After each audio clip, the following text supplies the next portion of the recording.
Shalom jemaat Tuhan. Shalom. Shalom jemaat Tuhan. Shalom. Shalom jemaat Tuhan. Shalom. Kayak masih ini ya, maksudnya yuk semangat yuk. Walaupun kita mungkin lebih maju waktunya, yuk semangat yuk. Kita mau datang buat Tuhan. Kita mau berikan yang terbaik untuk Tuhan. Seberapapun yang ada di tempat ini, kita datang niat kita untuk memuji, memuliakan namanya. Mari kita sembah Tuhan. Mari kita berdoa. Selamat pagi Tuhan Yesus. Terima kasih untuk semua kebaikan-Mu Tuhan. Kalau pada hari ini Tuhan Yesus kami datang di sini Bapa, di rumah kudus-Mu Tuhan. Kami mau bawa suara kami Yesus. Kami mau menyembah-Mu, kami mau memuji-Mu di tempat ini Bapak. Bapak, kami mau tinggalkan semua perkara yang mungkin menumpuk di pikiran kami. Kami mau tertuju kepada-Mu Yesus. Kami mau sembah Engkau di tempat ini Bapak. Berkati kami. Berkati Tuhan ruangan ini. Kami mau Yesus, Engkau hadir di tempat ini Tuhan. Melihat hati kami Bapak. Mendengar pujian kami. Kami mau Engkau tersenyum Tuhan. Mendengarkan semua pujian-pujian penyembahan kami Yesus. Terima kasih Yesus, terima kasih. Kami mau sembah diri-Mu Tuhan Yesus. Kami mau puji Engkau. Amin. Mari jemaat Tuhan, kita naikkan pujian ini. Mari bawa hatimu, mari bawa penyembahmu kepada Tuhan. Ku bersyukur padamu Tuhan atas kasih-Mu. Ku bermazmur bagi nama-Mu yang kudus.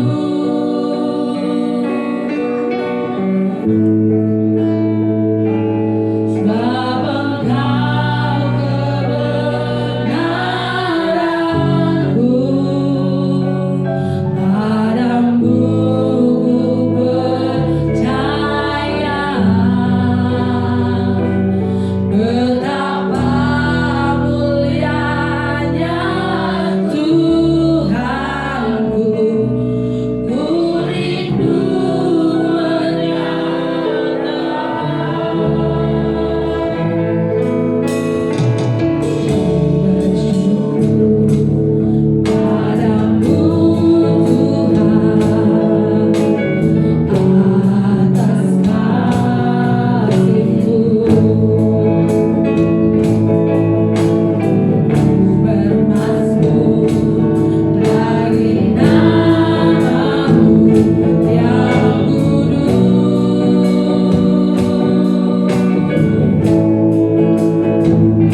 Allah kami yang besar.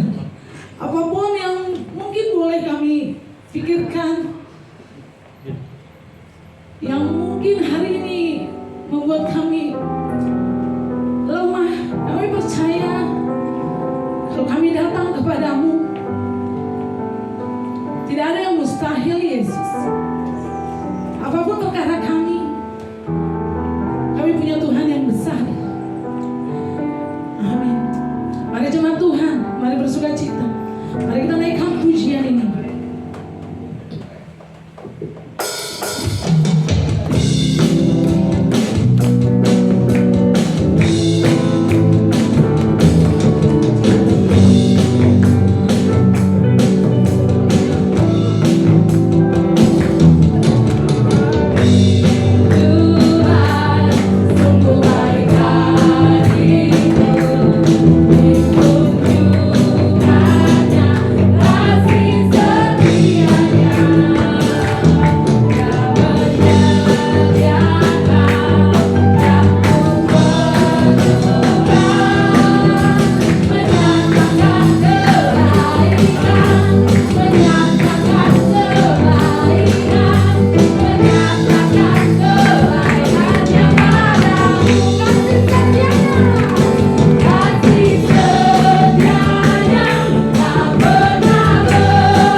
Bapa kau mendengar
di tengah hantaman badai dan tofan.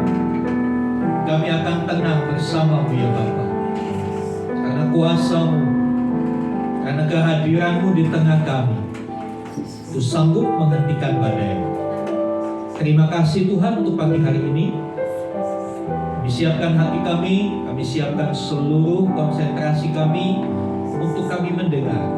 Bukan hanya mendengar sepintas lalu, tapi biarlah kami memperhatikan setiap perkataan-perkataan. Karena perkataan-Mu adalah kebenaran. Dan kebenaran itu akan membebaskan kami dari kekhawatiran, dari kekecewaan, dari ketakutan. Berbicaralah. Kami rindu mendengar suara-Mu. Kami rindu mendengar arahan-arahan Tuhan, supaya kami boleh berjalan di jalan yang benar. Terima kasih Tuhan buat teman-teman kami yang sudah melayani kami. Kiranya Tuhan memberkati mereka, makin mereka lebih lanjut kemuliaan Tuhan. Mereka diberikan kemampuan untuk terus mengembangkan talenta yang Tuhan beri, melayani Tuhan lebih maksimal lagi. Terima kasih Bapa. Di dalam nama Tuhan Yesus kami berdoa. Haleluya. Amin. Amin. Silakan duduk Bapak Ibu. Shalom. Terima kasih untuk teman-teman tim Presiden Persib. Apa kabar saudara? Saya diberkati. Kamu diberkati, kita semua diberkati. Iya, berkat tidak melulu dalam berupa uang atau materi, tapi kesehatan adalah berkat terbesar. Ya, sukacita itu tidak dijual di supermarket manapun. Walaupun di depan gereja kita ada mall yang begitu gede, coba cari sukacita di situ ada enggak? Ya, sesaat sukacita ketika makan enak, senang. Ketika lihat ini nonton bioskop senang, pulang pusing lagi. Kenapa? Duitnya habis banyak. Jadi saudara yang dikasih Tuhan, sukacita sejati tidak akan pernah diberikan oleh dunia. Dan satu fakta, satu kenyataan, seringkali hidup ini berjalan tidak seperti yang kita harapkan. Betul kan? Hidup ini berjalan tidak seperti yang kita harapkan. Hari demi hari yang kita lewati, lebih banyak susahnya, lebih banyak pergumulannya. Dan saudara yang dikasih Tuhan, pernahkah kita mengalami satu kata, kecewa? Siapa yang pernah kecewa? Ada yang belum pernah kecewa? Impossible ya, nggak mungkin. Setiap kita pernah kecewa. Ya, kecewa adalah satu perasaan yang dialami oleh seseorang ketika sesuatu tidak berjalan baik-baik saja, atau sesuatu yang diharapkan tidak terjadi, atau sesuatu yang benar-benar diimpikan, ya Kecewa bisa juga terjadi ketika kita berdoa sungguh-sungguh, tetapi keadaan nggak juga berubah. Keadaan kok masih gini-gini aja ya. Lalu akhirnya kecewa dan dia memutuskan, udahlah nggak usah berdoa lagi. Berdoa juga nggak ada gunanya. Ya. Nggak tahu apakah saudara pernah mengalami kondisi-kondisi seperti ini. Nah, saudara yang dikasih Tuhan, ya, ada orang yang berharap tentang satu pekerjaan, ternyata gak dapat. Ada yang berharap dapat pasangan hidup, ternyata Ada juga yang berharap mungkin cintanya diterima oleh sang pujaan hati, ternyata dia memilih yang lain. Ya. Itu kopi yang paling pahit katanya. Kopi Lydia tinggalkan aku. Nah, saudara yang dikasih Tuhan, ya, banyak orang yang akhirnya kecewa karena apa yang diharapkan, apa yang didambakan tidak terjadi. Dan saudara yang dikasih Tuhan, kecewa itu nyata. Kecewa itu bukan abstrak, kecewa itu bukan khayalan, tapi kecewa itu nyata. Setiap kita pernah kecewa, saya juga pernah kecewa. Ya. Tetapi masalahnya bagaimana kita bisa lepas dari kekecewaan itu. Mungkin beberapa saudara hari ini kecewa, kenapa ibadahnya dimajuin jam 8? Hari Minggu itu kan hari saya bangun siang. Ya, mungkin kecewa akan hal-hal itu. Ada banyak hal kekecewaan. Dan saudara dikasih Tuhan, Alkitab mencatat ada 2 orang murid ada 2 orang murid tidak disebutkan namanya. Lagi-lagi Alkitab tidak menyebutkan. Ya, banyak tokoh di Alkitab yang namanya tidak disebutkan. Ada 2 orang murid yang kecewa. Akhirnya mereka meninggalkan Emmaus. Ya, setelah peristiwa yang maha dahsyat itu, penyaliban Tuhan Yesus, banyak murid-murid yang kecewa. Ya, memang peristiwa Paskah itu begitu banyak sekali. Ya. Karena sesungguhnya Paskah itu inti iman Kristen. Perayaan terbesar dalam iman Kristen itu Paskah, bukan Natal. Tapi kita sudah terlanjur terpengaruh oleh budaya. Natal lebih ramai daripada Paskah. Benar apa betul, saya? Betul. Siapa di sini yang kalau Natal beli baju baru? Ya, Semua. hampir semua. Saya nggak beli baju baru kemarin, karena kreatornya saya punya, jadi nggak usah beli lagi. Tapi siapa di sini yang kalau Paskah beli baju baru? Jarang kan? Jarang. Nggak ada kan? Ya. Natal dirayakan begitu wow, dengan anggaran yang begitu jumbo. Tapi Paskah ya sudah biasa aja, kan cuma Paskah katanya. Tahukah saudara, tanpa peristiwa Paskah, tanpa peristiwa di Golgota itu, saudara dan saya nggak akan selamat. Saudara dan saya nggak akan selamat. Banyak kali pendeta itu banyak bohongnya, saudara. Apalagi di kedukaan. Di pemakaman itu banyak bohongnya pendeta. Ini almarhum nggak pernah ke gereja, saudara. Almarhum sudah tenang bersama dengan Tuhan. Dia lebih enak hidupnya. Dia nggak pernah ke gereja, nggak takut Tuhan. Kok ngebohongin? Itu penghiburan yang semu. Ya, itu penghiburan yang semu. Saya nggak pernah sampaikan hal itu. Kalau saya nggak kenal dengan pribadi almarhum, saya hanya memberikan kekuatan. Bahkan saya selalu menekankan bahwa setiap kita akan mati. Siap nggak? Itu tema utama setiap kali saya melayani kedukaan. Bukan memberikan penghiburan yang kosong. Keluarga tenang saja, dia sudah ada di sisi Tuhan. Di sisinya Tuhan, berapa panjang tuh sisinya Tuhan? Orang semua. Padahal hari Minggu gak pernah ibadah. Berani berkata dia masuk surga? Saya gak berani. Saudara yang dikasih Tuhan, di tengah dunia yang semakin tidak menentu, 2 orang murid itu kecewa.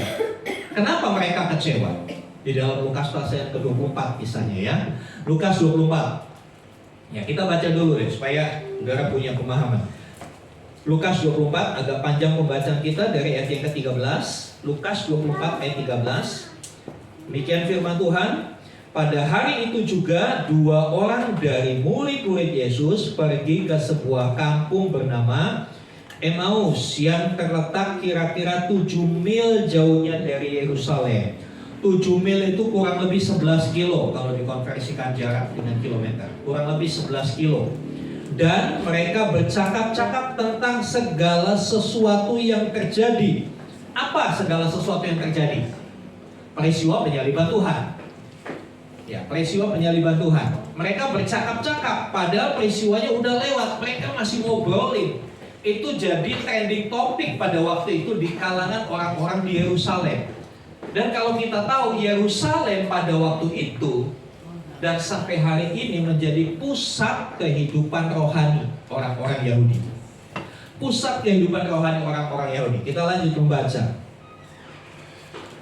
Ketika mereka sedang bercakap-cakap dan bertukar pikiran, jadi bercakap-cakap dan bertukar pikiran ini udah kayak diskusi.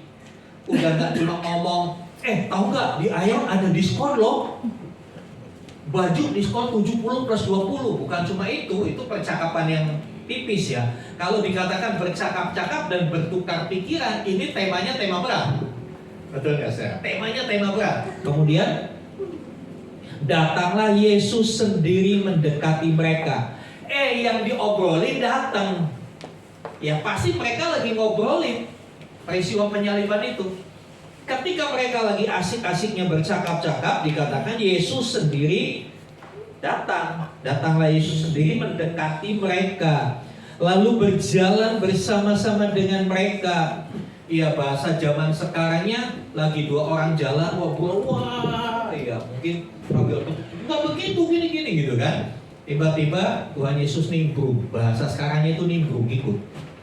Nah kemudian, tetapi ada sesuatu yang menghalangi mata mereka sehingga mereka tidak dapat mengenal dia. Padahal harusnya mereka kenal kan? Kenapa? Dikatakan dua orang ini murid. Murid pasti kenal gurunya, betul? Guru belum tentu kenal muridnya karena muridnya banyak. Iya kan? Saya kenal guru-guru saya SMA, tapi belum tentu mereka kenal saya. Kan banyak. Biasanya murid yang paling dikenal itu dua. Murid yang paling rajin dan pintar, dan murid yang paling bandel dan malas, yang bodoh. Itu paling dikenal. Pasti gurunya kenal. Tapi kalau murid yang biasa-biasa saja, nggak bandel, nggak bodoh, nggak pintar, nggak bodoh, nggak nakal, nggak rajin juga, sedang-sedang saja, ya udah hanya sekedar lewat. Tapi kalau murid pasti akan tahu gurunya. Dari guru yang paling baik sampai guru yang paling galak itu murid pasti tahu. Betul nggak Bang Elo? Kenal ya semua gurumu ya. Dan saudara yang dikasih Tuhan, lanjutkan. Mereka tidak dapat mengenal. Kenapa? Ada sesuatu yang menghalangi mereka. Nanti kita akan lihat apa itu yang menghalangi mata mereka. Yesus berkata kepada mereka, ikutan ngobrol. Tadinya nggak dianggap, tapi Yesus ikutan ngobrol. Apakah yang kamu percakapkan sementara kamu berjalan? Maka berhentilah mereka dengan muka muram. Gimana muka muram ekspresinya? Lalu seorang dari mereka namanya Kleopas menjawab, adakah engkau satu-satunya orang asing di Yerusalem yang tidak tahu apa yang terjadi di situ pada hari-hari belakangan ini? Nyatanya, kamu nggak tahu yang lagi viral apa?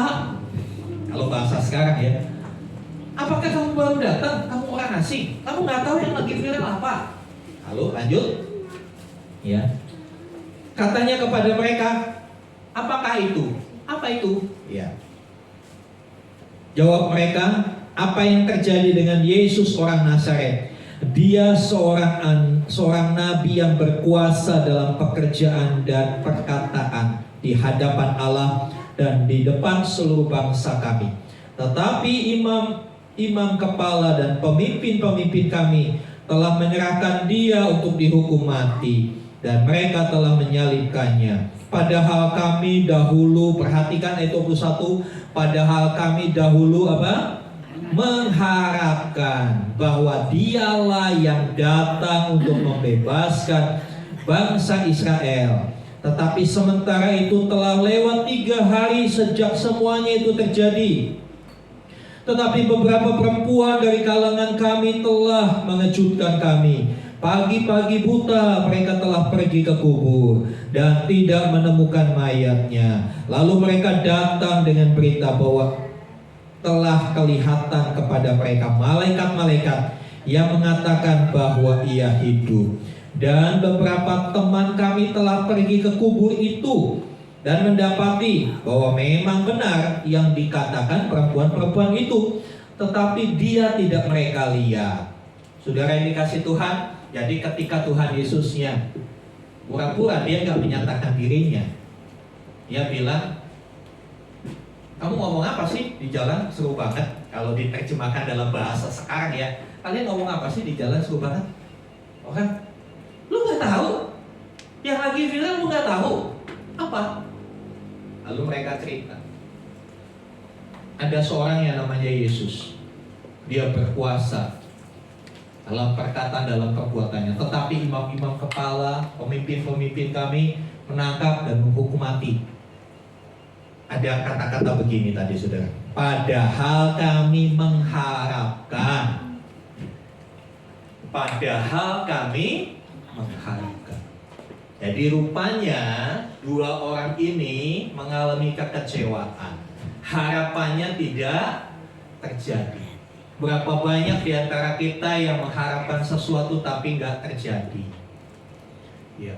Mengharapkan naik gaji, yang ada malah di PHK. Mengharapkan hubungannya berlanjut ke jenjang berikutnya, malah diputusin. Mengharapkan pulang retret, suami istri jadi berubah. Iya berubah sih Pak, suami saya berubah tambah galak. Berubah sih istri saya, mau berubah tambah cerewet Pak. Makin rajin Pak istri saya, rajin belanja. Saudara yang dikasih Tuhan, ada satu harapan yang tidak tercapai, yang tidak terpenuhi. Apa sih harapan mereka? Dikatakan mereka itu berharap Tuhan Yesus bisa melepaskan mereka dari kesulitan. Bangsa Israel pada waktu itu hidup di bawah penjajahan Romawi. Di bawah penjajahan Romawi. Orang yang hidup di bawah penjajahan pasti ingin merdeka. Ya, pasti ingin merdeka. Nah, mereka berharap Yesus, wah, luar biasa ini. Badai aja bisa dia berhentikan. Wah, seru itu kalau dia bisa memimpin kita. Dia bisa minta hujan batu dari langit, pasukan Romawi kejatuhan hujan batu. Kan kita menang dengan mudah. Itu pikiran mereka pada waktu itu. Pikiran orang yang terjajah, pikiran orang yang menderita membutuhkan satu hal yang namanya kelepasan. Ya kan? Harapan dari orang yang tertindas itu mengharapkan kemerdekaan, kebebasan. Dia mengharapkan Yesus tampil sebagai superhero, sebagai pemimpin politik yang bisa mengkudeta pemerintahan pada waktu itu, dan dia bangun pemerintahnya sendiri. Wah, enak kalau Yesus memerintah. 5 roti 2 ikan bisa kasih makan 5.000 orang. Itu seru itu kalau mau bikin hajatan, panggil aja Yesus, gak usah pesan catering banyak-banyak. Pesan seadanya cukup berapapun. Itu pemikiran-pemikiran manusia seperti itu. Mereka cerita-cerita, ternyata dia mati. Putus sudah harapan. Saudara kebayang gak hati dua orang ini? Itu bahasa Jepangnya nelongso, ya. Nelongso, ya kok begini.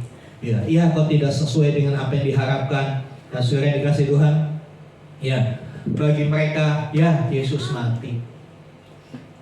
Udah gak mungkin lagi deh, gak ada harapan deh kita bisa bebas. Siapa lagi coba? Mau ngandelin ahli Torah, orang Farisi cuma bisa ngomong mereka mah. Mereka nggak bisa ngapa-ngapain, cuma bisa ngomong. Ya.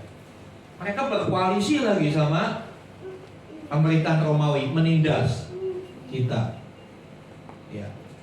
Masa depan udah nggak ada deh kayak gitu. Putus asa meliputi hati mereka. Dan seringkali kita juga menghadapi seperti mereka, saudara. Betul. Seringkali kondisi kenyataan hidup yang kita hadapi, ya, memaksa kita untuk mengalami kekecewaan, memaksa kita untuk mengalami keputusasaan. Kok begini? Bagaimana nantinya? Gak tahu. Saudara yang dikasih Tuhan, namun luar biasa, saat mereka dua lagi tukar pikiran, lagi curhat-curhatan, ini dua orang ini. Dua orang ini lagi curhat-curhatan, lagi berbagi, bukan berbagi sukacita, tapi berbagi duka cita, berbagi keputusasaan. Ya, pasti kata-katanya kata-kata yang pesimis semua yang dikasihkan, yang diberikan satu dengan yang lain. Tetapi dalam kondisi seperti itu luar biasa, Yesus hadir di antara mereka.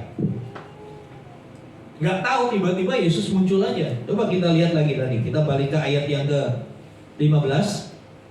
Ketika mereka sedang bercakap-cakap dan bertukar pikiran, lagi bergaloria mereka ini, datanglah Yesus sendiri mendekati mereka.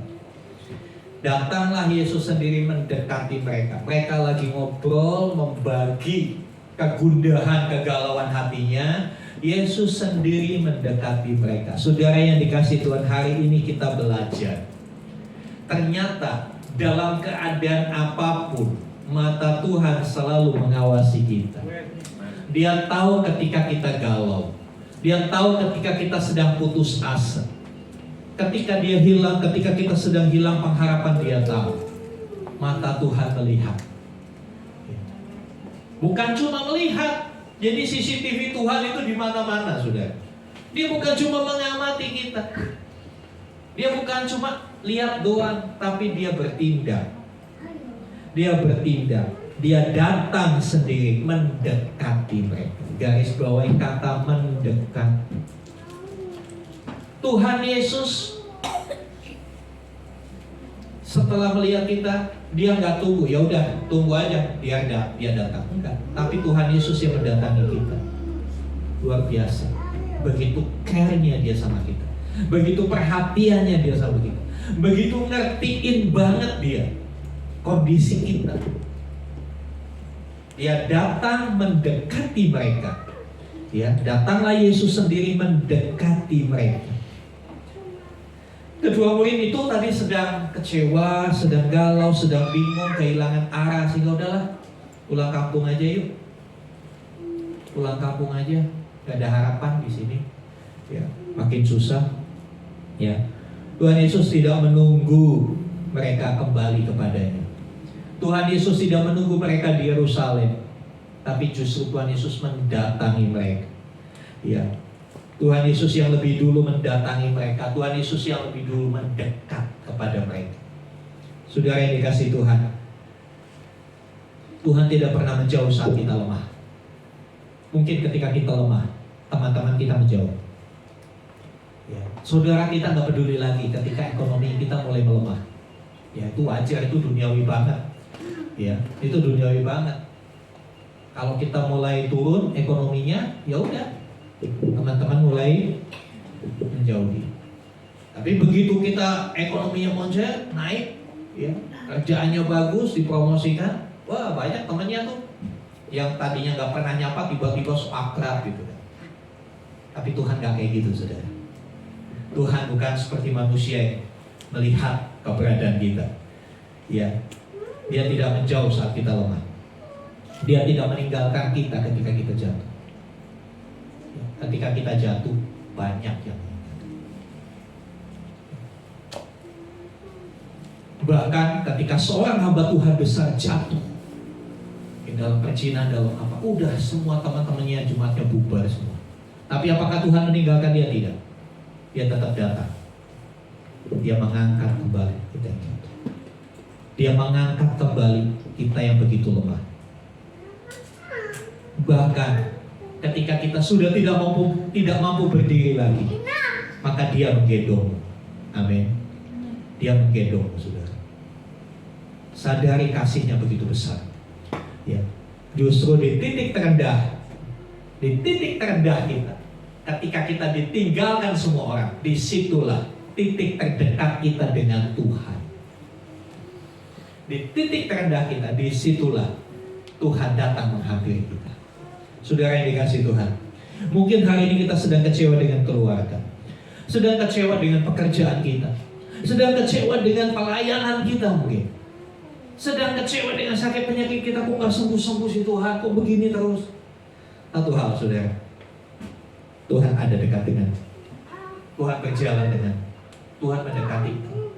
Cuma seperti dua orang ini, ada sesuatu yang menghalangi mereka. Jadi mereka gak tahu bahwa itu Yesus. Ada yang menutup mata mereka. Saudara, kadangkala air mata duka, air mata kekecewaan itu yang menutup pandangan kita untuk gak bisa lihat Tuhan. Kita hanya melihat situasi dukanya, kita hanya melihat susahnya, kita hanya melihat kecewanya. Itu yang seringkali terlihat. Padahal Tuhan datang dekat kepada kita, nggak tahu Tuhan datang dekat.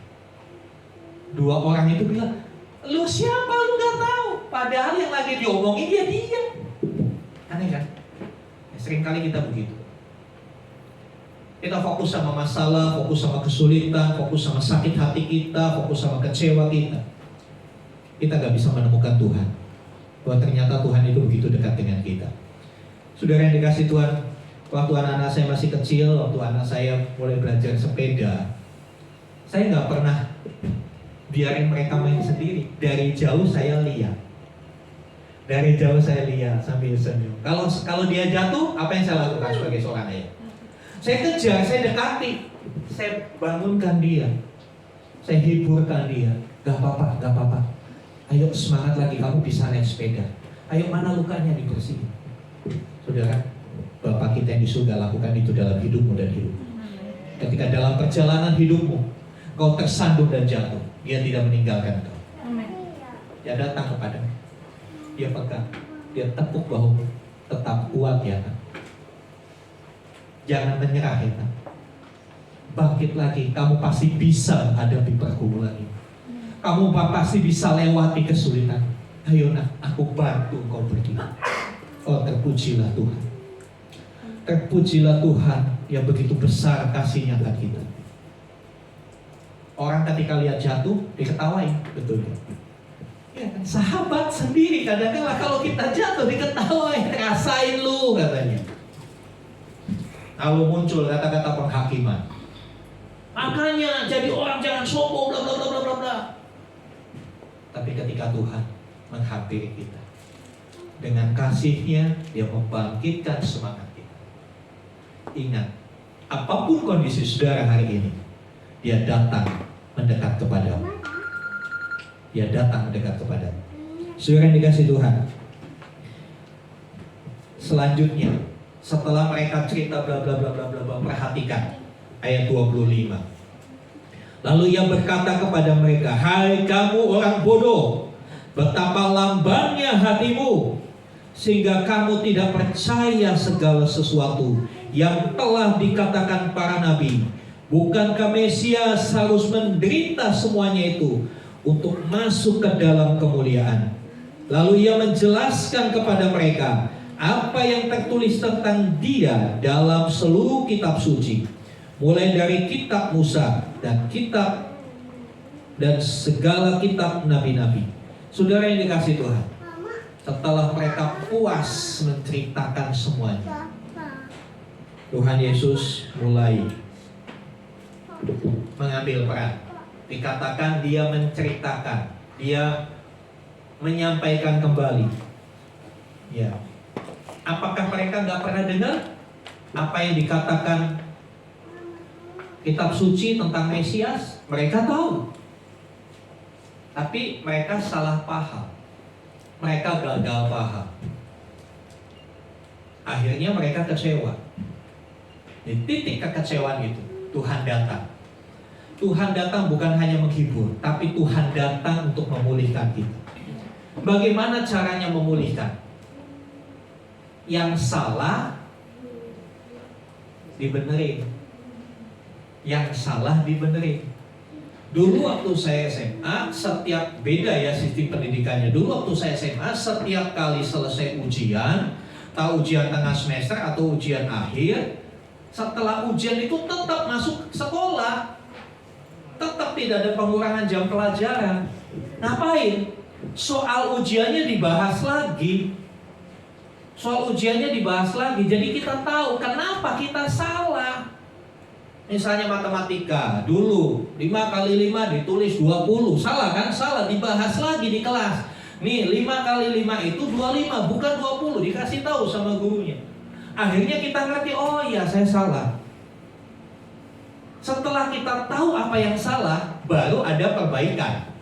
Kalau kita nggak tahu, kita nggak sadar kita salah, bagaimana bisa mau jadi baik? Ini yang Tuhan Yesus lakukan terhadap 2 orang ini. Memang awalnya kelihatannya kejam. Mana Pak? Tuhan datang mendekat bukannya menghibur, tapi ngebodoh-bodohin. Ya kan? Di ayat yang ke-25 itu kan, hai kamu orang bodoh, betapa lambannya hatimu. Saudara, ini adalah satu syok terapi yang membuat mereka sadar bahwa mereka sudah melupakan firman Tuhan, mereka sudah melupakan kebenaran, dan mereka berjalan menurut pola pikirnya bahwa Mesias itu harus perang secara fisik melawan Romawi. Bukan seperti itu cara kerjanya Tuhan. Tuhan mengkoreksi dalam hal ini dengan apa? Menunjukkan kebenaran. Ya. Saudara, bagaimana saudara tahu uang itu palsu atau enggak? Coba saya contohkan. Iya, ada. Bagaimana saudara tahu ini uang palsu atau tidak? Gimana caranya? Ya kita harus tahu uang yang asli itu cirinya apa. Ya kan? Uang yang asli itu cirinya apa? Uang yang asli ada tulisan Bank Indonesia, bukan Bank BCA. Uang yang asli ada tulisan, ada gambar. Kalau di terawang gini ada gambarnya, dia tempat putih-putih ini ada gambarnya. Lalu ada pita pengamannya, dipegang, ya kan? Dipegang, dilihat di terawang katanya.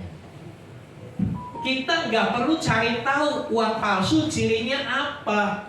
Yang penting untuk membedakan gimana? Ketahui yang asli. Maka yang palsu kita bisa tahu itu palsu. Ketahui ajaran yang sehat. Nggak usah pelajari yang palsu-palsu. Nggak usah pelajari yang palsu-palsu. Pelajari yang benar. Nanti kita tahu kebenaran. Kita bisa bedain. Oh ini palsu, ini enggak. Murid-murid pada waktu itu, 2 orang murid ini dikoreksi oleh Tuhan. Tuhan memulihkan cara berpikir mereka lewat firman-Nya. Ya, firman Tuhan itu yang bisa mengoreksi hidup kita, saudara. Firman Tuhan itu yang bisa menunjukkan kesalahan kita. Firman Tuhan itu seperti cermin. Tadi waktu kesini, khususnya ibu-ibu, bercermin nggak? Ngaca nggak? Pasti kan? Pasti. Lihat, lipstiknya udah pas belum? Jangan-jangan lipstiknya tebal di atas, bawah kurang. Bagaimana bedaknya? Udah rata belum? Ya, yang laki-laki juga nggak mau kalah. Sisiran rambutnya gimana? Ya. Seperti Tom Cruise atau seperti Tom and Jerry? Supaya kita bisa tahu diri kita lihat cermin. Supaya kita bisa tahu bagaimana hidup kita, lihat firman. Karena firman itu akan menunjukkan salahnya kita di mana. Ketika kita tahu salah kita di mana, firman Tuhan juga akan memperbaiki kelakuan. Nunjukin harusnya seperti apa. Ya, saudara yang dikasih Tuhan, Yesus tidak langsung bikin mujizat. Waktu mata mereka tertutup, dia nggak langsung pegang matanya, buka, enggak. Ya. Tapi dia membuka pikiran mereka, meluruskan pengertian mereka, ya, memperbaiki cara pikir mereka yang salah dengan apa? Dengan firman Tuhan. Tapi kadangkala kita itu pinginnya serba instan. Pinginnya ketika Tuhan datang sama kita, simsalabim keadaan berubah seketika. Saudara, sebelum keadaan berubah, Tuhan itu mau mengubah hidup kita dulu. Ya. Sebelum ekonomimu diperbaiki Tuhan, maka hidupmu dulu yang akan diperbaiki Tuhan. Kenapa banyak orang yang hidup ekonominya berubah, tapi hidupnya tidak berubah, hancur lagi. Bisa paham saya? Ekonominya berubah, meningkat, diberkati, tapi hidupnya, hatinya, pikirannya nggak berubah, hancur lagi. Tuhan nggak mau kita bolak-balik jatuh dalam hal yang sama. Sebab itu Tuhan mau perbaiki diri kita dulu, hidup kita dulu, baru keadaan kita. Ketika hidup kita berubah, jalan seperti kebenaran, sesuai dengan kebenarannya, maka keadaan di luar gak mempengaruhi, tidak akan membuat kita jatuh.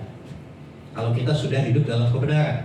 Terus saudara dikasih Tuhan, ya, Tuhan selalu bekerja dalam proses.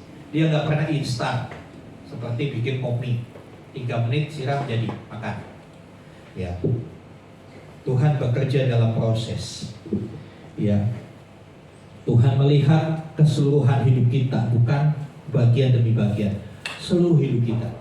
Jadi di dalam Tuhan itu gak dibedakan hidupmu dalam gereja dan hidupmu di luar gereja, itu jadi satu kesatuan. Kita yang seringkali pisah-pisahkan, kok kalau di gereja harus bilang shalom, kalau di gereja gak boleh ngomong kotor, gak boleh ngomong binatang, tapi kalau di rumah suka-suka gue monyet gitu.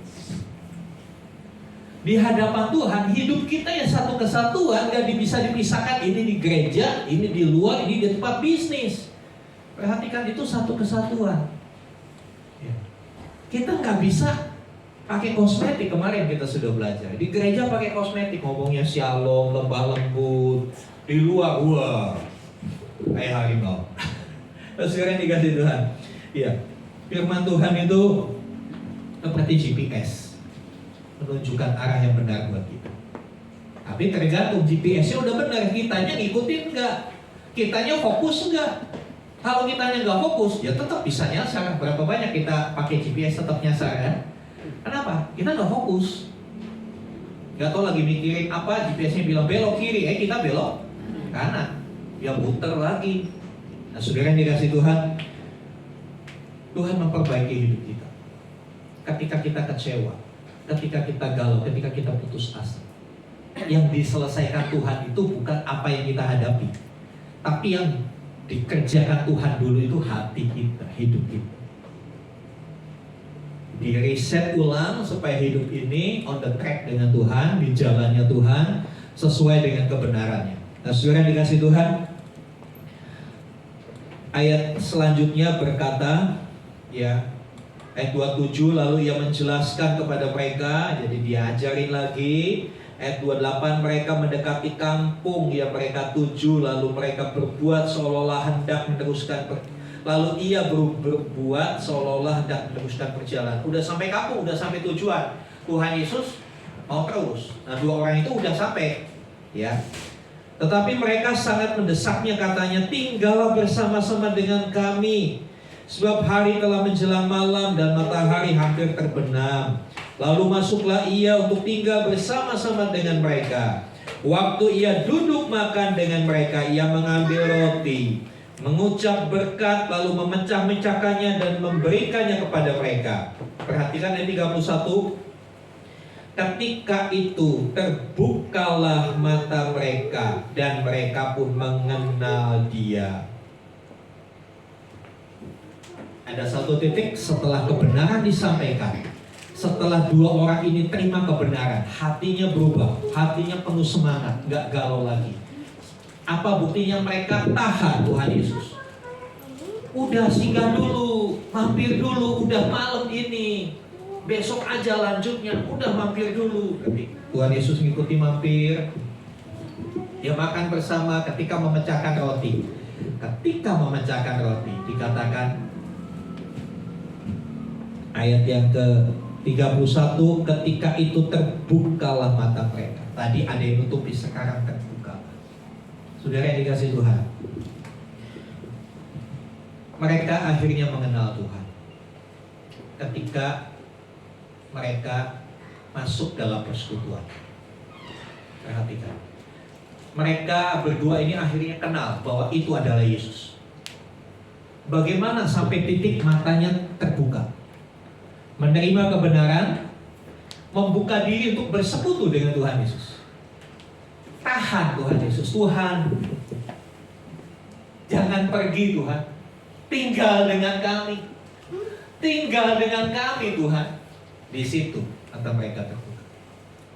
Berapa banyak dari kita ketika ditolong Tuhan, kita tidak lagi merindukan persekutuannya dengan Dia. Ketika kita ditolong Tuhan, kita asik dengan pertolongannya, kita asik dengan berkatnya, kita lupa dengan Sang Penolong. Tapi 2 orang ini, dia tahan Tuhan. Tuhan, jangan pergi, tinggallah bersama dengan kami. Pernahkah kita berdoa begitu tuh, saudara? Tuhan, jangan pergi, tinggal dengan kami Tuhan, tinggal dengan kami, please Tuhan.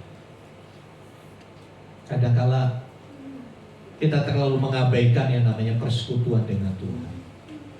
Kita terlalu asik persekutuan dengan teman-teman satu hobi kita, ya kan? Kita terlalu asik teman-teman alumni kita. Kita terlalu asik dengan persaut-taut. Kita terlalu asik dengan teman-teman satu marga. Saya tidak melarang itu Bapak Ibu, tapi saya mau garis bawahi, rindukah kita bersekutu dengan Tuhan? Titiknya di situ. Rindukah kita bersekutu dengan Tuhan dan berkata, Tuhan, aku mau dekat Engkau. Tuhan, tinggal dengan kami, jangan pergi Tuhan. Itu yang membuat 2 orang ini akhirnya melihat Tuhan, mengenal Tuhan. Saudara yang dikasih Tuhan, mereka baru sadar ketika Yesus duduk bersama dengan mereka. Mereka baru sadar ketika mereka mulai bercakap-cakap dengan Yesus. Mereka baru sadar ketika mereka mulai makan bersama dengan Tuhan Yesus. Ada persekutuan. Ya, persekutuan itu yang akan membuat kita makin kenal Dia. Masalahnya, kadang-kala kita terlalu sibuk. Lalu responnya ayat 32, mereka bilang begini ayat 32, saudara. Kata mereka seorang kepada yang lain, bukankah hati kita berkobar-kobar ketika Dia berbicara dengan kita di tengah jalan, dan ketika Ia menerangkan kitab suci kepada kita? Saudara yang dikasih Tuhan, hasil perjumpaan dengan Tuhan, hati yang dingin menjadi berkobar-kobar. Yang tadinya galau menemukan secercah harapan. Yang tadinya putus asa kembali bangkit. Nah, saudara yang dikasih Tuhan, mereka yang tadinya kecewa, sejak perjumpaan dengan Tuhan, sejak dari perjumpaan itu meningkat menjadi persekutuan, mereka mulai berkobar-kobar. Ada semangat yang baru. Saudara yang dikasih Tuhan, banyak orang yang secara rohani kelihatannya dekat dengan Tuhan, tapi persekutuan dengan Tuhan itu sifatnya pribadi, bukan hanya waktu hari Minggu. Bagaimana hari-hari lain? Apakah kita bersama-sama dengan Tuhan? Atau kita punya jadwal dengan Tuhannya hari Minggu aja? Hari lain ya ngurusin dunia, Pak. Saudara, Tuhan Yesus itu bukan cuma Tuhan di surga, tapi Tuhan atas dunia ini. Itu yang harus kita ingat. Ya, saudara yang dikasih Tuhan, Tuhan tidak mau kita hanya tahu tentang Dia, tapi Tuhan mau kita kenal Dia. Perjumpaan dengan Tuhan, pengalaman dengan Tuhan, sekali lagi, pengalaman dengan Tuhan itu bisa cepat dilupakan. Ya, mengalami mujizat itu juga bisa cepat dilupakan kalau kita tidak hidup dalam persekutuan dengan Dia. Banyak orang yang hidupnya udah ditolong Tuhan. Banyak orang yang sudah mengalami mujizat, tapi nggak pernah mau datang ibadah. Udah ditolong Tuhan, Bang. Jadi mujizat, pertolongan Tuhan itu bukan penentu utama yang membuat kita dekat dengan Tuhan. Yang membuat kita dekat dengan Tuhan itu tidak ada lain, persekutuan. Apa sih persekutuan? Waktu bersama-sama dengan Tuhan. Waktu bersama-sama dengan Tuhan. Ketika kita sering bersama-sama dengan Tuhan, kita kenal Tuhan, kita tahu sifat-sifatnya, kita tahu kehendaknya, kita tahu apa isi hati Tuhan. Kalau Tuhan tahu isi hati kita, gak usah kita datang juga Dia tahu. CCTV-nya ada di mana-mana. Sementara saudara dengar khotbah sekarang juga, mungkin kalau hatinya lagi lama banget, Tuhan tahu. Ya. Tapi kita tahu Tuhan, harus persekutuan, harus kita mendekat. Firman Tuhan itu yang menjadi titik baliknya. Ketika firman itu kita terima, mata kita terbuka. Ketika firman itu kita terima, kita tahu salah kita bisa perbaiki hidup kita. Saudara, perjalanan ke Emmaus ini sebetulnya memberikan gambaran tentang hidup kita di masa sekarang. Bukan hanya ini zaman dulu, tapi kisah ini memberikan gambaran untuk hidup kita sekarang. Ya, pada saat kecewa, Tuhan datang mendekat. Dia tahu kekecewaan. Dia tahu kenapa saudara kecewa. Apa yang membuat saudara kecewa. Dia tahu siapa yang mengecewakan hati. Dia datang dekat. Dia datang dekat untuk menghakimi, bukan untuk menghakimi, bukan untuk marah-marah. Tapi dia datang dekat untuk membangkitkan semangatmu lagi. Ya. Ketika kita sedang bingung menghadapi hidup ini, kita bilang mau dibawa kemana hidupku ini? Disitulah Tuhan berbicara. Ketika mereka bingung, kehilangan arah hidup, karena Mesias yang diharapkan itu sudah mati, bangkit lalu menghilang begitu saja, mereka bingung. Saat itulah Tuhan berbicara lewat firman-Nya, yang memberikan guidance, memberikan panduan, memberikan arah baru. Mungkin hari-hari ini kita bingung, mau kemana sih hidupku ke depan? Bagaimana nanti aku? Dia akan datang memberikan arahan buat hidupmu, memberikan petunjuk jalan mana yang harus kau tempuh. Ketika kita gak mengenali kehadirannya dalam persekutuan itu, dia nyatakan dirinya. dia nyatakan dirinya. Saudara yang dikasih Tuhan, akhirnya mereka bangkit. Kisah itu dilanjutkan, mereka kembali ke Yerusalem. Coba kita lihat ayat selanjutnya. Sedikit lagi saudara. Ayat selanjutnya, ayat 33. Lalu bangunlah mereka dan terus kembali ke Yerusalem. Di situ mereka mendapati ke-11 murid itu. Mereka sedang berkumpul bersama-sama dengan teman-teman mereka. Kata mereka itu, sesungguhnya Tuhan telah bangkit dan telah menampakkan diri kepada Simon.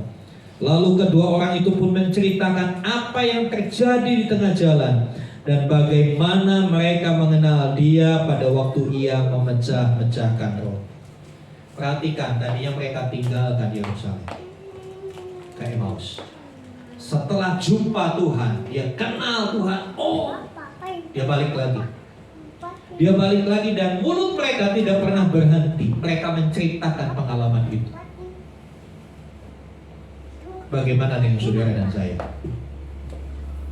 Ketika kita mengalami perjumpaan dengan Tuhan di tengah kekecewaan kita, ketika Tuhan men-treatment hati kita, memberikan penguatan-penguatan melalui firman-Nya, apakah kita terus kecewa atau kembali bersemangat? Ya. Dan mereka tidak bisa diam, mereka bersaksi. Ini satu poin buat kita. Di tengah keterpurukan kita, dia datang mendekat. Dia memperbaiki hidup kita dengan mengubah cara berpikir kita. Dia tunjukkan kebenaran seperti apa. Ketika kita makin mengenal dia dalam firman-Nya, apakah kita berani bercerita tentang dia? Atau kita tutup mulut? Perjumpaan dengan Tuhan seharusnya memberikan keberanian untuk menceritakan tentang dia, untuk kita bercerita tentang dia. Dan setelah itu, hidup mereka berubah. Mereka kembali dalam komunitas yang benar, komunitas para rasul. Dan Kleopas yang tadi namanya disebut dalam sejarah gereja menjadi salah satu pemimpin gereja di masa awal-awal gereja terbentuk. Perhatikan, orang yang hopeless, orang yang kecewa berat, orang yang galau pangkat 3, bukan pangkat 2 lagi, galau pangkat 3, diubah oleh Tuhan jadi seorang pemimpin. Kalau dia belum diubah, gak bisa jadi pemimpin, iya kan? Sebab itu relakan hidupmu diubah oleh Tuhan, maka Tuhan akan menaikkan hidup. Yuk kita datang kepada Tuhan. Ya, sebentar kita masuk dalam perjamuan kudus.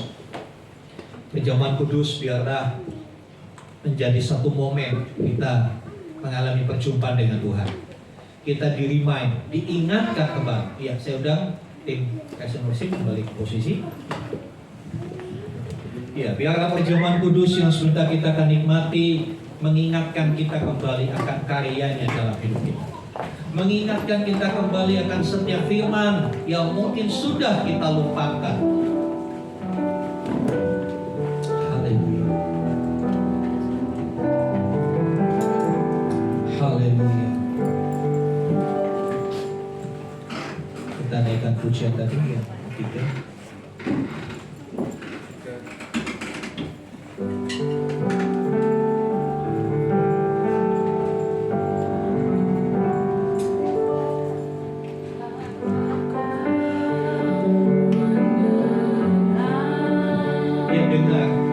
Kegalauan hati.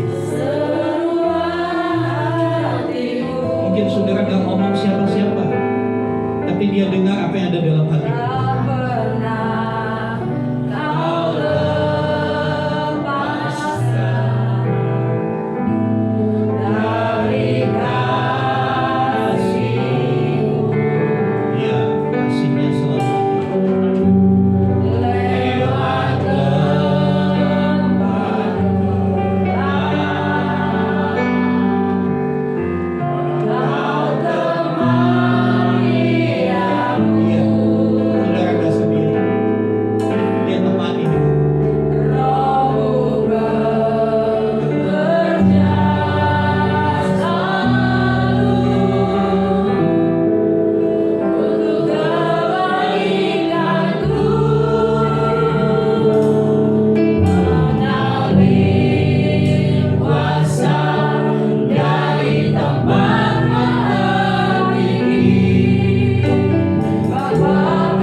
kuasa Tuhan begitu jauh. Hidup kita hampa, tidak tahu mau melangkah kemana, tidak tahu mau berbuat apa. Berdoa sudah, ibadah gak tertinggal. Tapi firman Tuhan hari ini berkata, Tuhan tidak pernah meninggalkan kita. Bahkan Dia sedang berjalan dengan kita, walau kita gak sadar. Karena mata kita ditutup oleh air mata kecewa, mata kita tertutup oleh duka cita. Tapi Dia Immanuel, Dia berjalan dengan kita. Lewati lembah kelam, Dia menemani kita. Bahkan ketika semua orang yang dekat dengan kita, keluarga kita menjauh, Dia ada dekat dengan kita.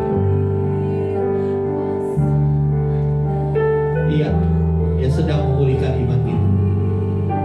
Oleh karena itu dengarkan firman-Nya. Terus dekat dengan Tuhan. Tahan Dia. Tuhan, jangan tinggalkan aku. Tuhan, mari bersama-sama dengan aku di rumahku. Jangan pergi Tuhan. Izinkan Dia mengubah hatimu, saudara. Amin, Yesus. Biar perjamuan kudus yang sebentar kita akan nikmati jadi satu momen kita kembali mengalami Tuhan. Kita kembali disadarkan bahwa kasih-Nya begitu hebat atas kita. Kita disadarkan, ini loh nak, aku rela mati buat kamu. Kamu boleh hidup bersama-sama dengan aku di dalam kekekalan. Tubuhku dan darahku sudah dicurahkan bagimu. Untuk semua dosamu, untuk semua kelemahanmu, untuk semua sakit penyakit. Pergi dan jangan berbuat dosa lagi. Dari jalan yang penuh kekecewaan, Tuhan bisa membawa kita kepada iman yang berkobar-kobar. Dari hati yang patah, Tuhan sanggup menyalakan kembali hati.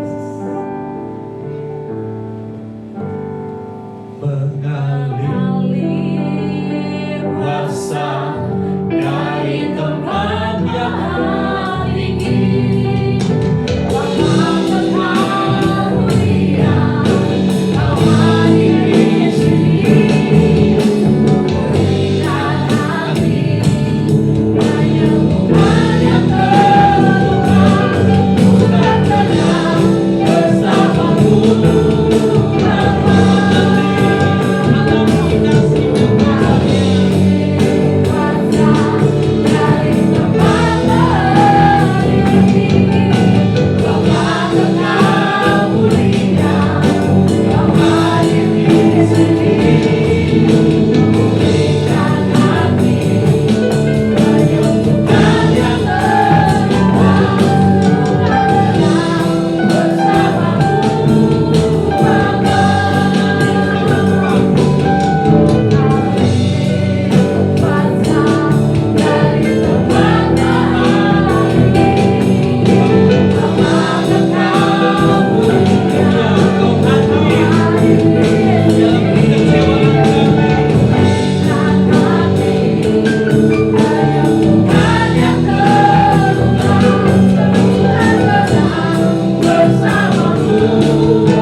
Bersama-sama melayani perjamuan kudus.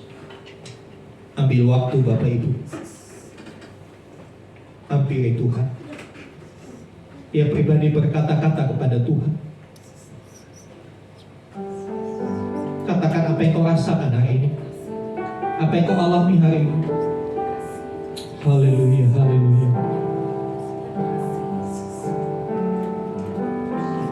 Dia akan memulihkan hatimu. Yang kecewa diganti dengan penuh pengharapan. Yang galau diganti dengan semangat yang berkobar-kobar menceritakan Tuhan. Haleluya, haleluya. Makasih. Mungkin hari-hari ini saudara sedang berjalan di jalan kekelaman. Makasih. Semua gelap, saudara nggak tahu lagi mau bikin apa. Yesus.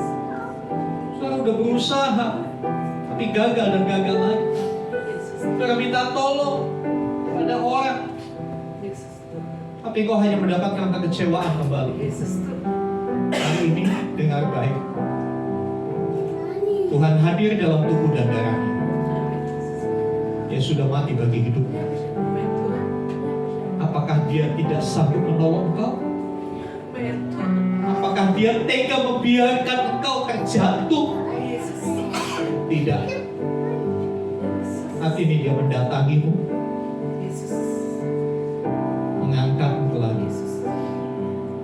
merangkul, Yesus. memelukmu dengan penuh kasih. Yesus. Dia mengusap kepalamu. Yesus. Ada satu perkataan yang dia katakan, aku mengasihimu. Aku mengasihimu. Terima kasih ya Saudara. Alami aliran kasih itu dalam hatimu. Saya melihat beberapa di antara saudara sedang dipeluk oleh Tuhan. Rasakan kehangatan pelukannya saudara. Terima kasih kau tidak Jangan meninggalkan lepaskan dia. Terima kasih Yesus. Jangan terlena dengan dunia ini. Terima kasih Tuhan. Karena semua yang ditawarkan dunia itu semu. Dan ditawarkan dunia imitasi.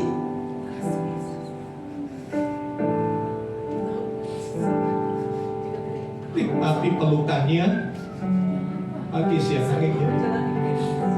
Bebaskan hidupmu. Bebaskan rohmu saudara.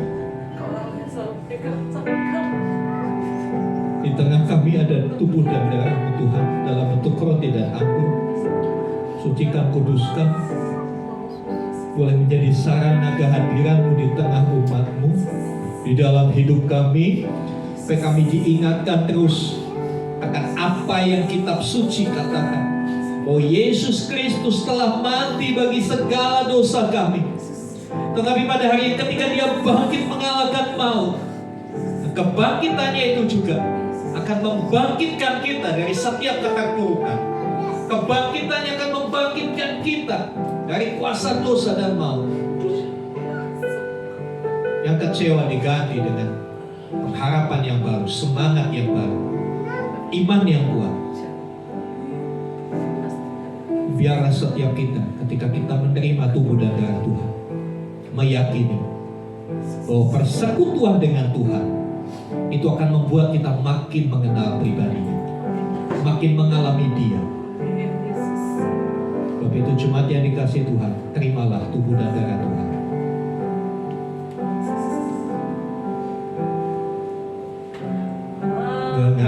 Mengalir kuasa dari tempat yang tinggi, Bapa Kekal mulia, Kau hadir di sini. Amin. Berikan hati, menyembuhkan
istri dalam hosting. Saya percaya itu nggak kebetulan. Yesus. Itu jawaban Tuhan atas setiap pertanyaan dalam hidup. Itu jawaban Tuhan atas setiap doa-doamu. Mungkin itu juga teguran Tuhan bagi hidup, atau sebuah janji. Saudara, firman-Nya tidak pernah gagal. Firman-Nya tidak pernah salah. Yang seringkali itu kita yang salah ngerti firman Tuhan. Kita yang salah karena kita gak mempercayainya. Kita yang salah karena kita gak pegang janji Tuhan. Kita yang salah karena kita gak lakukan perintahnya. Hari ini yuk bikin satu terobosan. Tuhan, ubah hati, ubah hidupku Tuhan.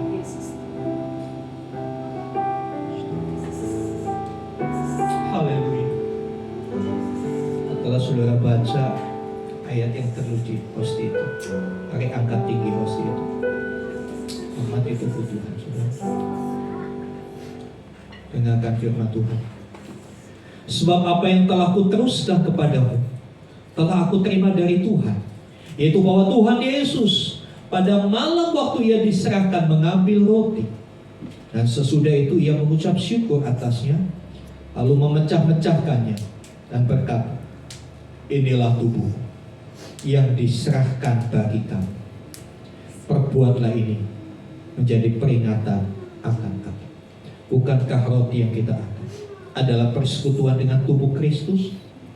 Amin. Kita makan bersama-sama di dalam nama Tuhan Yesus.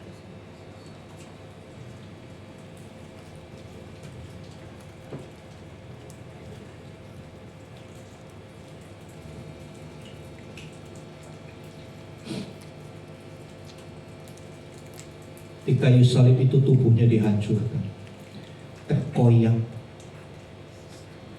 kedua tangannya berlubang paku, kepalanya tertusuk mahkota duri, kakinya pun berlubang paku, lambungnya tertikam oleh tombak para prajurit itu. Dia relakan itu untuk menebus saudara dan saya. Tapi apa yang sudah kita buat?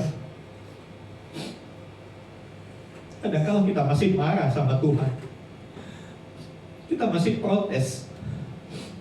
Kita lebih memilih dunia ini. Mari ambil kesempatan di hadapan tubuh dan darah Tuhan. Biarlah pengampunannya kembali tercurah buat setiap kita. Mari angkat cawan yang berisi anggur. Demikian juga yang mengambil cawan sesudah makan, lalu berkata, cawan ini adalah perjanjian baru yang dimeteraikan oleh darahku. Perbuatlah ini setiap kali kamu meminumnya, menjadi peringatan akan aku.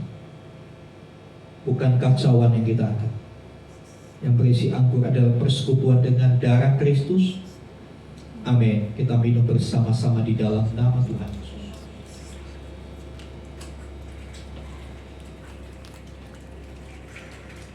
Haleluya, haleluya. Haleluya. Ucapkan syukur.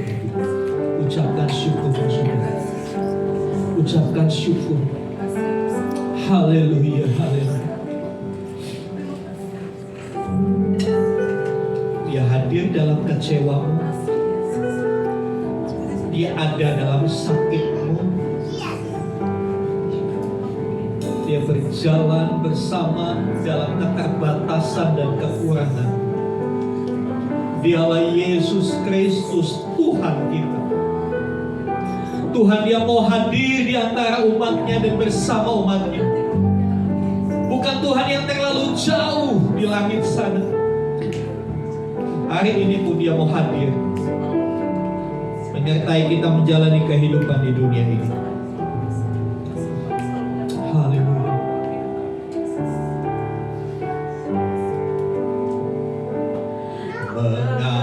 Mengalir kuasa dari tempat maha tinggi, Bapa kekal mulia,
Kami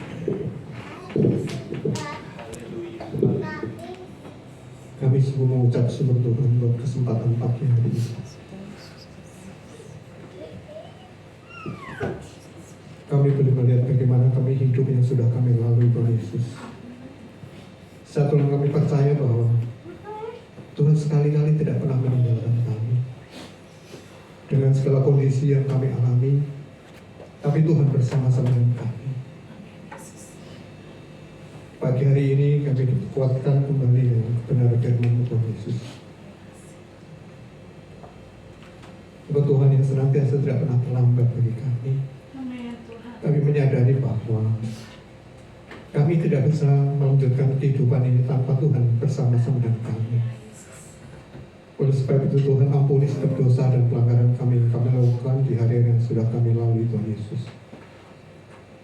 Oleh pada pagi hari ini kami mengambil komitmen kembali bahwa pengharapan kami satu-satunya hanya di dalam Tuhan Yesus Kristus. Sekalipun kami tidak tahu apa yang akan terjadi di hari-hari ke depan, tetapi pengharapan kepada Tuhan Yesus Kristus tidak pernah luntur dengan situasi dan kondisi yang kami alami. Kami mau berpegang teguh akan setiap pengharapan kami, iman kami di dalam Tuhan sebagai juru selamat kami. Engkau yang memiliki kehidupan kami, dan Tuhan yang mampukan kami untuk kami boleh menggenapi setiap rencana atas rencana kami Tuhan Yesus. Terima kasih Bapak, terima kasih Roh Kudus, kami bersyukur buat pagi hari ini. Kami tulis meja sidang bersama dengan Tuhan, dengan pengorbanan Putra-Mu Tuhan Yesus Kristus yang terbaik bagi setiap kami, sehingga kami boleh terus belajar berbenah diri untuk kami melakukan bagian kami. Kami menjadi pribadi-pribadi yang menjadi kebanggaannya Tuhan di dalam kehidupan kami hari-hari ini ke depan. Terima kasih Bapak surga, materkan firman pada pagi hari ini tentang kehidupan kami. Di dalam nama Tuhan Yesus Kristus kami mengucapkan doa. Haleluya. Amin. Terima kasih untuk pelayanannya Pak Agus dan Bapak Obaja di tempat ini. Tuhan Yesus memberkati. Jemaat Tuhan, kita akan memberikan yang terbaik untuk Tuhan. Tuhan kita di surga, kami dan syukur padamu Bapa atas segala berkat, hikmat, kesehatan kita sampai detik ini. Kami di pagi hari ini kami bisa berkumpul beribadah di tempat-Mu ini Tuhan. Kami baru saja mengumpulkan persembahan, kiranya Engkau sucikan dan kuduskanlah persembahan kami ini Tuhan. Berkati tangan-tangan yang mengelola ya Tuhan, untuk kepentingan di gereja kami ini Bapak. Berkati program-program kami ke depannya Tuhan, apapun itu untuk umum, pemuda, sekolah minggu, kiranya Engkau lancarkan ya Tuhan. Berkati tangan-tangan yang memberi, lancarkan segala apapun usaha dan pekerjaan mereka itu Tuhan. Dan jodoh kami Tuhan, dalam nama Tuhan Yesus kami berdoa dan mengucap syukur kepadamu. Haleluya. Amin. Di dalam doa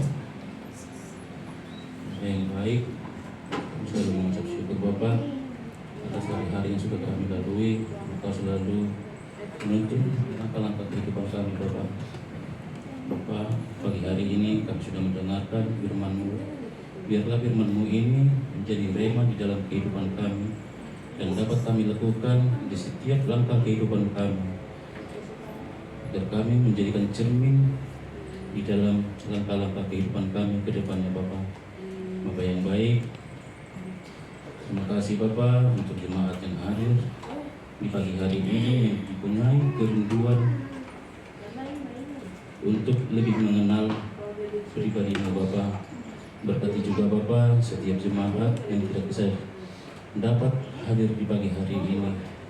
Apapun permasalahan dan pergumulan, setiap jemaat yang tidak bisa hadir, yang dalam sakit, Engkau sembuhkan Bapa. Yang di dalam pekerjaan, biarlah Engkau selalu memberikan berkat yang lebih lagi Bapa. Bapa yang baik, kami juga mendoakan tempat ibadah kami ini. Biarlah tempat ibadah kami ini Bapa menjadi tempat ibadah kami ke tahun-tahun depannya, menjadi tempat ibadah permanen.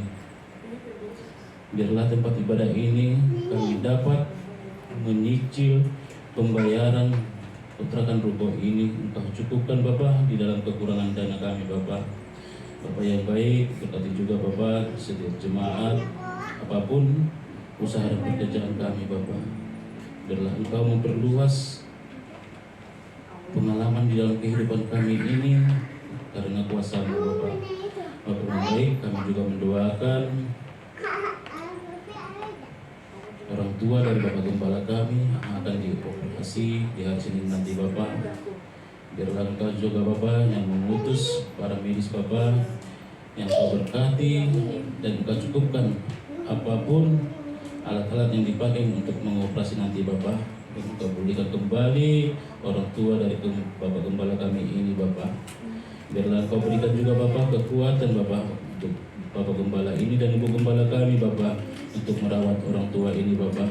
Karena orang tua itu sudah membesarkan Bapak Gembala kami ini dan menjadi pembicara di dalam gereja kami ini Bapak. Kami juga mendoakan Bapak kepemimpinan pemerintahan di negara Indonesia ini, mulai dari Bapak Presiden, Wakil Presiden bersama jajarannya. Biarlah mereka menjadi pemimpin-pemimpin yang takut akan Tuhan. Begitu juga dengan RT RW di lingkungan ini Bapak, yang sudah membebaskan kami di dalam beribadah di ruko ini Bapak. Bapak yang baik, pagi hari ini kami juga akan pulang dari tempat ibadah kami ini dan membawa firman-Mu ke tempat kami masing-masing.